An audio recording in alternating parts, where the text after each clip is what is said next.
Powered by the Montana Television Network. This is the 10 o'clock news on Q2, Montana's news leader. Good evening. Thanks for joining us tonight. I'm David J. in for Dustin Kleeman. Firefighters are gaining ground in their battle against the deadliest wildfires in California's history. Two of the largest fires are now nearly 50% contained. At least 30 people are dead and 5,700 homes and other buildings destroyed. Here's Chris Martinez. From the air, you can see the massive scope of the fires burning through California's wine country. On Saturday, gusty winds helped fan the flames of the Nun Fire near the town of Sonoma, prompting new evacuations. Embers from the blaze caught this house on fire. As firefighters worked to put out the flames, a shed nearby melted and collapsed before our eyes. More than 9,000 firefighters are battling more than a dozen large fires across the state.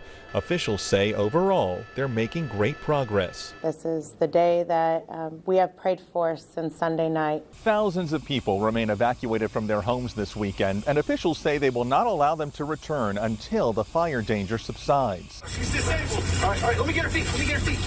That danger on full display in this body cam video showing first responders rushing to get people to safety last Sunday night. Local officials say they're still working to assess all the damage. The count stands at 5,700 damaged and destroyed structures. At least 20 investigators are working to figure out what caused the fires, but they say it could be weeks before they have any answers. Chris Martinez, CBS News, Sonoma, California.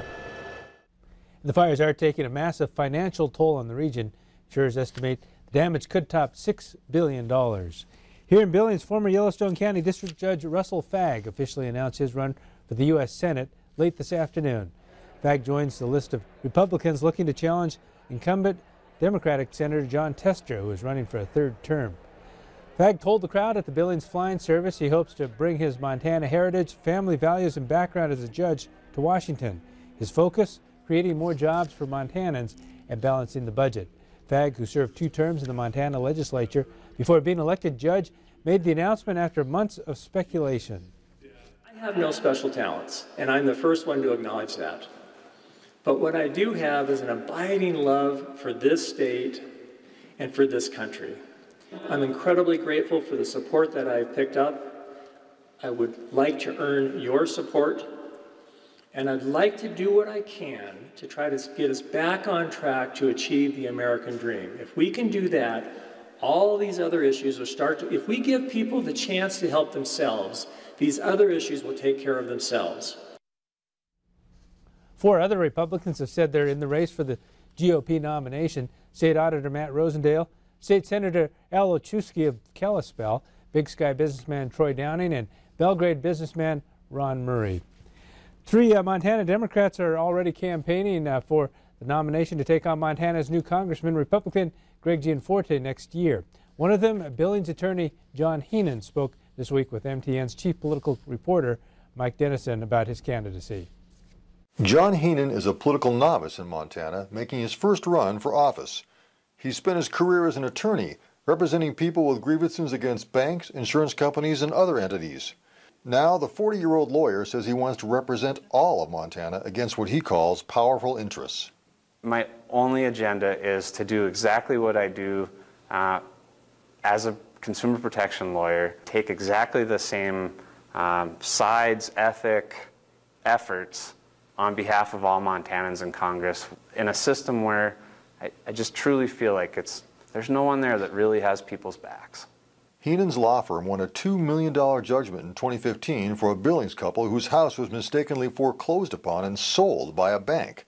And in 2014, it won a $2.7 million verdict for a Billings woman denied insurance payments when her husband was killed by another driver.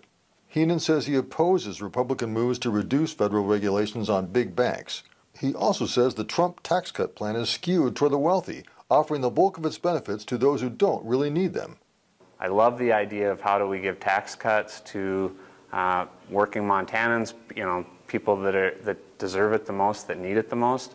I hate the idea of increasing our federal deficit and taking away from spending on programs so that we can add more money to people that already are billionaires. When asked about gun laws, Heenan says he's not going to Washington to push any gun legislation. He also says he favors a Medicare for all healthcare system and believes it can make the system less expensive and more efficient.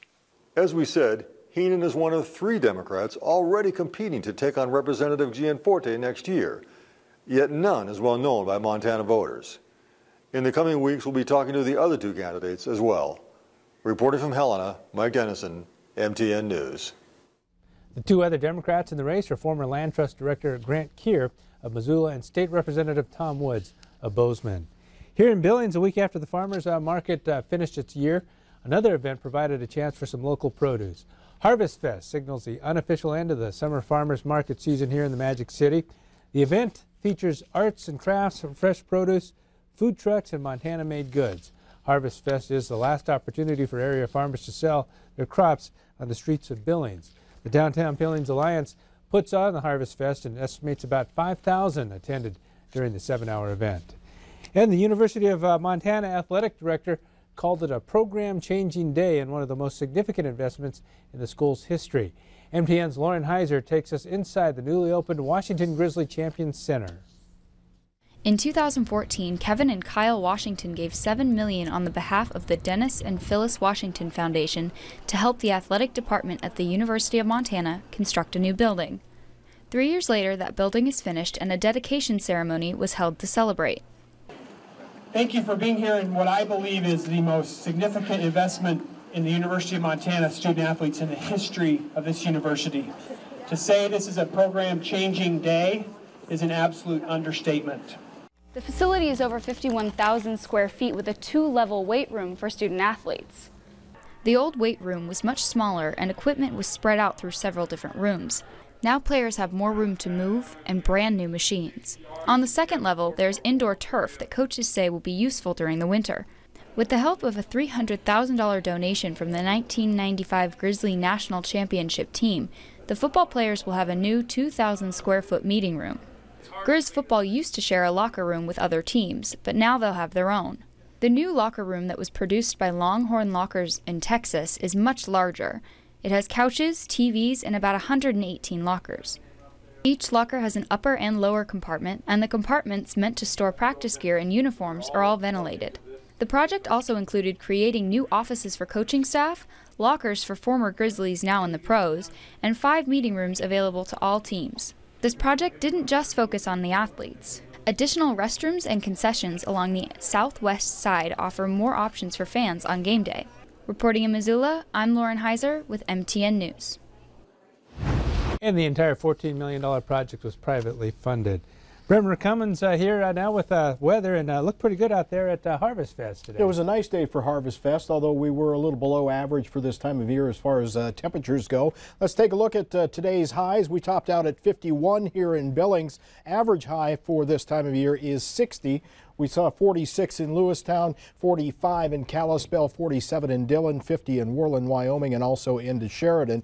Now, how are things going to shape up over the next several days? Well, we're looking at a ridge of high pressure to build in with warmer temperatures on the way, and we are looking at dry conditions, like I said, for the next several days. So things are shaping up to be very, very nice and dry, and we are looking at temperatures to warm to above average for this time of year. We'll have your complete forecast and show you all of that with your 7-day forecast in just a few minutes. David?